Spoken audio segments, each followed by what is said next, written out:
সারা দিন ধরে বান্ধবীর বার্থডেতে সকাল থেকে খাটাখাটনি আর রাত্রিবেলায় মজা করে আমরা তো সবাই খুবই বিধ্বস্ত। আর খেতেও বসেছিলাম সবার থেকে লাস্ট ব্যাচে। আর এই হলো মেনু কার্ডটা তোমরা পজ করে দেখে নিও।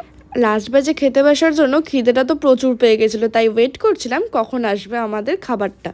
তো প্রথমেই ছিল ফিশ কাটলেট আর সাথে ছিল সস আর স্যালাড। ফিশ কাটলেটটা খেতে তো হেভি হয়েছিল আর গরম গরম বেশ ভালোই লাগছিল। তারপরে দিয়ে দিল গরম গরম নানপুরি আর ছিল তার সাথে চানা মশলা। জানো তো নানপুরিটা আমার শুধু শুধু খেতেই বেশি ভালো লাগে, চানা মশলা দিয়ে তো অবভিয়াসলি খুব সুন্দর খেতে লাগে। আর দেখো নানপুরিটা কি সুন্দর নরম ছিল, আমার তো এডিট করতে করতে জিভে জলই চলে এলো। অ্যান্ড দ্য শো স্টপার ছিল আলু বিরিয়ানি আর তার সাথে ছিল চিকেন কষা।